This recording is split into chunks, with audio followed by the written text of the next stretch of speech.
Capítulo 12. La paz. En la paz ya no hay conflicto. La negatividad está ausente por completo y el amor omniabarcante. Se experimenta como serenidad, tranquilidad, atemporalidad, plenitud, realización, quietud y felicidad. Hay silencio interior y luz, un sentimiento de unicidad, unidad y libertad total. La paz es imperturbable. Las acciones no requieren esfuerzo y su efecto es espontáneo, armonioso y amoroso. Se produce un cambio de percepción del universo y de la relación con él. Prevalece el ser interior. Se ha trascendido el yo personal con todos sus sentimientos, creencias, identidades y preocupaciones. Este es el estado último al que aspiran todos los buscadores, tanto los religiosos como los humanistas o los que rechazan cualquier identificación espiritual o filosófica. El profundo impacto de la paz. Todos hemos tenido momentos de profunda paz. El tiempo y el mundo parecen detenerse de repente y entramos en contacto con lo infinito. En estos años se han publicado una serie de libros acerca de la experiencia de cercanía a la muerte, vivida bajo diversas circunstancias por personas que murieron y luego regresaron al cuerpo. Por lo general, esa experiencia inolvidable transforma sus vidas, su visión del mundo, de su significado y del propio significado personal cambia considerablemente. En la película Horizontes Perdidos, una vez que el héroe experimenta Shangri-La, aunque regresa de nuevo al mundo, lo contempla de una manera diferente. Desea a toda costa volver a Shangri-La, donde prevalece el estado de paz. Cuando vivimos la experiencia de la paz, ya no somos víctimas del mundo, ya no estamos a su merced como antes, porque hemos tenido un destello de la verdad acerca de él y de lo que realmente somos.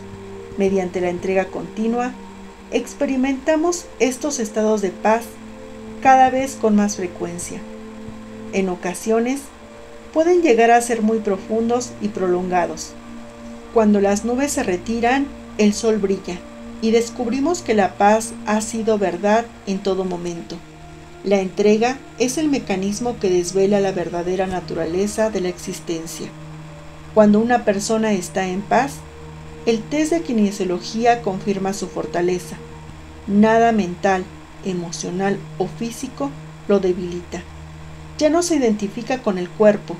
Los trastornos físicos pueden sanarse o no, pero a la persona le resultan indiferentes. Han perdido toda importancia. La experiencia de la paz interior viene acompañada de una gran fortaleza. Un campo energético de paz total es inexpugnable. La persona que ha encontrado la paz interior ya no puede ser intimidada, controlada, manipulada o programada. En este estado, somos invulnerables a las amenazas del mundo. Por lo tanto, hemos dominado la vida terrenal. Cuando se establece el estado de la paz, ya no es posible el sufrimiento humano, puesto que se ha renunciado a la base misma de la vulnerabilidad. La transmisión siliente. Calificamos a la persona que ha alcanzado este estado de paz como iluminado o en estado de gracia. Dentro y más allá de esta condición, son varios los estados de iluminación avanzados y los niveles de realización descritos por los místicos, los sabios, los santos y los avatares. Se deriva un beneficio silencioso, no verbal, de estar en presencia de un ser iluminado. En sentido clásico, son los maestros espirituales avanzados, santos o sabios. Los buscadores viajan grandes cantidades de distancia para estar en presencia física de este campo de energía. El devoto o buscador recibe la transmisión silenciosa de la energía de alta frecuencia del aura del maestro, que se describe como transmisión de la no mente, gracia del gurú o bendición del maestro. Esta transmisión impersonal ocurre por sí misma. El estado de paz infinita se irradia incondicionalmente en el campo de energía del maestro o santo. Buda dio una flor a su discípulo como símbolo de la transmisión de esta energía. Si hemos estado en presencia de un gran maestro que irradie esta energía, nunca seremos los mismos. Lo más beneficioso que nos puede ocurrir es haber estado en presencia de un gran maestro, porque absorbemos su vibración al presenciar ese estado de paz y entrega total. La transmisión silenciosa de este estado es un fenómeno no verbal, energético, que no depende de la lógica. La vibración del aura del maestro avanzado funciona como una onda portadora que facilita la comprensión de sus palabras, pero el elemento catalizador es la onda de energía y no de las palabras.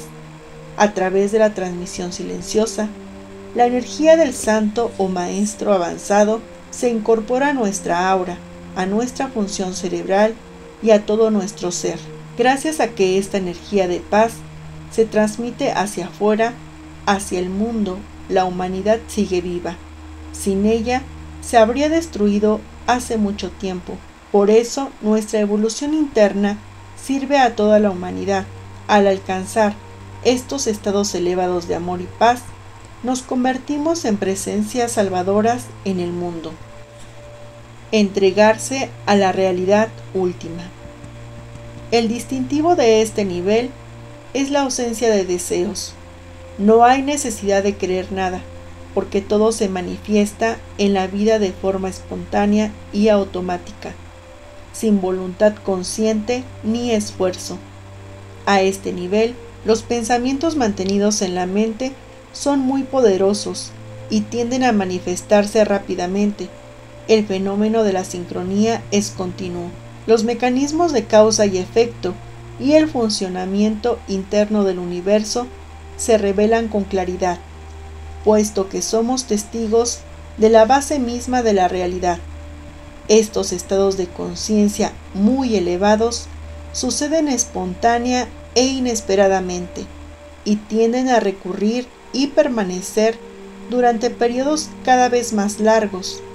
Una vez que hemos experimentado esto, tenemos la intención de que el estado de paz sea permanente.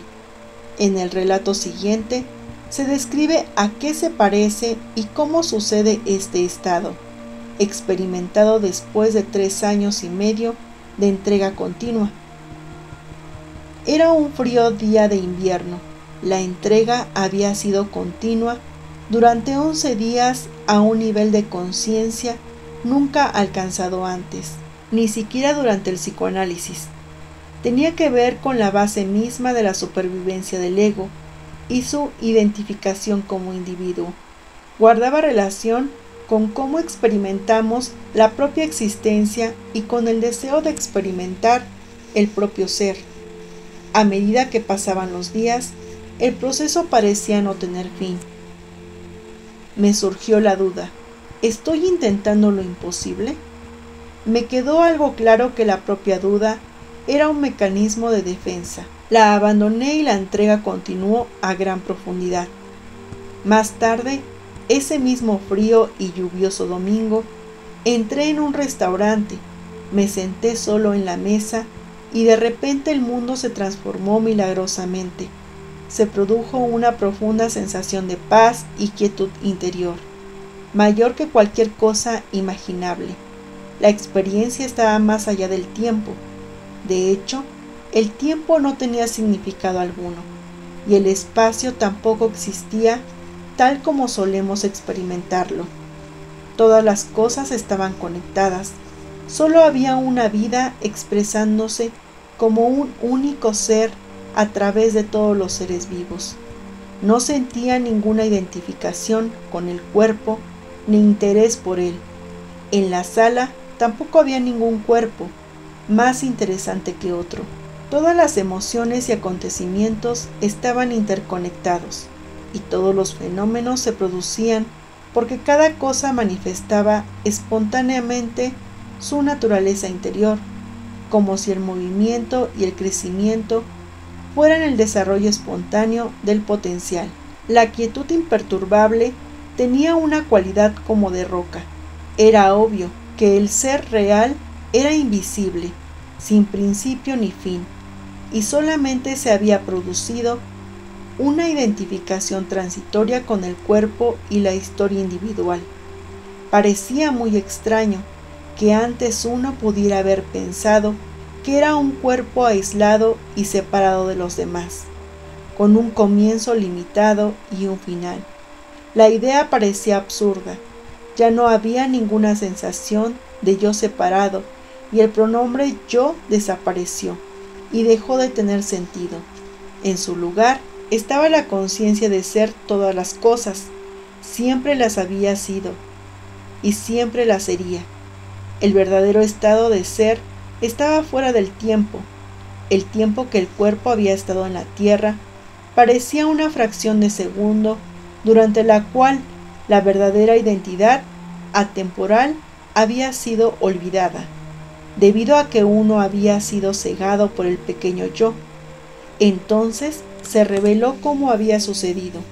Se habían expresado el pensamiento de experimentar una existencia separada, y esta expresión se había manifestado como una personalidad individual, con una identidad individual y un cuerpo físico que la acompañaba. La conexión interna de todas las cosas era absolutamente obvia.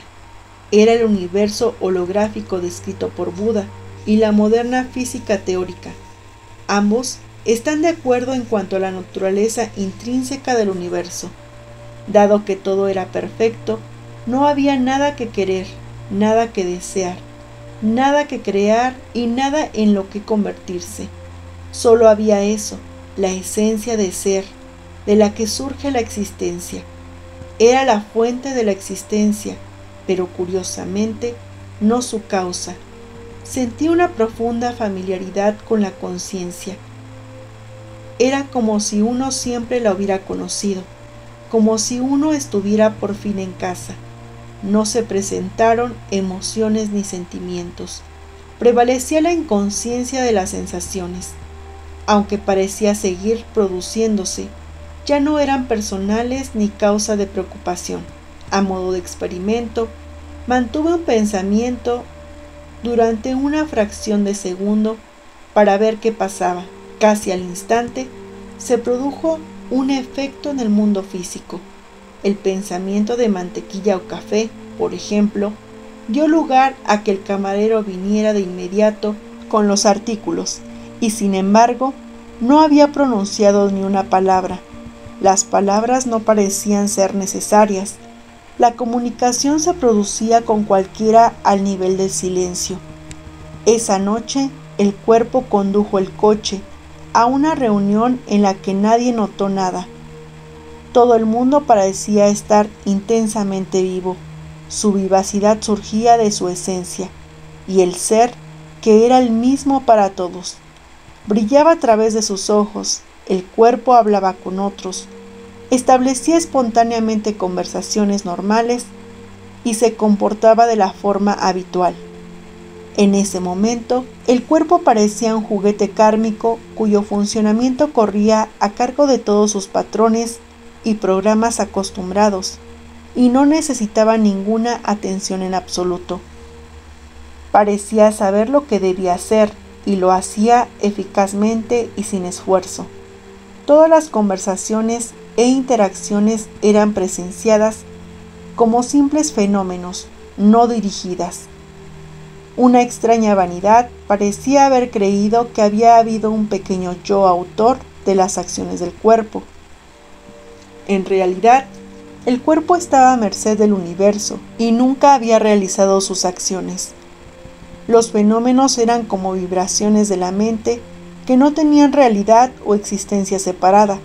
Solo había totalidad. En realidad, solo existía esa unidad. A la tarde siguiente surgió un pensamiento. Ahora que se había revelado el camino hacia la realidad, era posible retornar a la conciencia de ser esa persona individual que antes se había aceptado como real. Así como el aire de la habitación no experimenta los contenidos de la habitación, ya no había un yo que experimentara mi propia existencia. En ese espacio ya no había un yo para experimentar el yo soy. Retornar a la conciencia individual significaba que debía hacerse una elección. En realidad, la elección se hizo por sí misma, porque no había ningún yo que la tomara. El deseo de experimentar al yo individual se volvió a reactivar por sí mismo. Estaba presente la opción de soltarlo, pero regresaron a la memoria las cosas que todavía no había terminado en el mundo. A medida que retornaba el sentido del yo, las elecciones eran observadas, no activamente decididas. Se estaba produciendo el proceso de retorno. Podía ser permitido o soltado. Fue permitido y continuó. Cuando amaneció, el retorno se había completado, pero ahora con una sensación diferente con respecto a la identidad personal. Se había revelado la verdad del ser. Acepté la responsabilidad por haber elegido experimentar una vez más la vida individual, aún sin creer en la existencia individual. De hecho, la elección consciente garantizó una completa responsabilidad por ello. Experimentalmente, todo esto ocurrió de manera autónoma. Hubo un tiempo en el que los estados de conciencia antes comentados se creían exclusivas del místico. Sin embargo, en la actualidad, la investigación de estos estados y la información obtenida de ella se consideran la vanguardia de la ciencia, especialmente de la rama de física relacionada con la mecánica cuántica y las partículas subatómicas. El estudio de estas partículas indica que no son objetos en sentido habitual, sino que se trata de sucesos que se producen como resultado de las frecuencias de energía. Ahora, la ciencia postula una frecuencia trascendente más allá del espacio y el tiempo. Una impresionante serie de investigaciones realizadas en muchos laboratorios ha demostrado que el cerebro percibe por medio de sofisticados análisis matemáticos de patrones de frecuencia. Estos hallazgos se han traducido en lo que se ha dado en llamar el paradigma holográfico, que afirma que en el universo todo está conectado, incluida la mente humana. En el holograma, cada parte contiene la totalidad. En consecuencia, cada mente individual es capaz de reflejar todo el universo. Esta relación entre la ciencia y la conciencia constituye un campo que está atrayendo rápidamente el interés. Así lo evidencia la publicación de libros como El paradigma holográfico, La totalidad y el orden implicado, El Tao de la física, La danza de los maestros de Wu Li, y de artículos con títulos como Conciencia de campo y la nueva perspectiva sobre la realidad, El universo implicado desplegado, El modelo holográfico, Física y misticismo, y El medium, el místico y el físico. Entre los líderes de estos investigadores está el neurocientífico Carl Pribram, de la Universidad de Stanford, y el fallecido físico David Bohm, de la Universidad de Londres. Sus teorías se pueden resumir así: nuestros cerebros construyen matemáticamente la realidad concreta interpretando frecuencias de otra dimensión, el reino de una realidad primaria, pautada y significativa que trasciende el tiempo y el espacio. Por lo tanto, el cerebro es un holograma que interpreta un universo holográfico. Es interesante que las teorías de la física teórica avanzada, que son producto de las actividades del hemisferio izquierdo, ahora requieran un nuevo contexto para ser comprendidas. El contexto que se ha desarrollado a partir de estas investigaciones de científicos que usan el cerebro izquierdo coincide con la realidad observada por el místico, que representa la función del cerebro derecho. Así, cualquiera que sea la ladera de la montaña que decidamos escalar, siempre terminaremos en el mismo punto, la cima. Una tercera manera de subir la montaña es a través del mecanismo de la entrega. Por lo tanto, todos tenemos la oportunidad de comprobar la naturaleza última de la realidad, la misma que se le revela al místico y al físico. Podemos visualizar que, con cada una de las entregas, damos otro paso ascendente por la ladera de la montaña. Algunos subirán hasta que la vista sea mejor y elegirán detenerse ahí. Otros irán aún más alto y algunos no estarán satisfechos hasta alcanzar la cima y verificarla por sí mismos. Si bien, al llegar a este punto, ya no hay una persona individual que verifique nada porque se ha rendido completamente.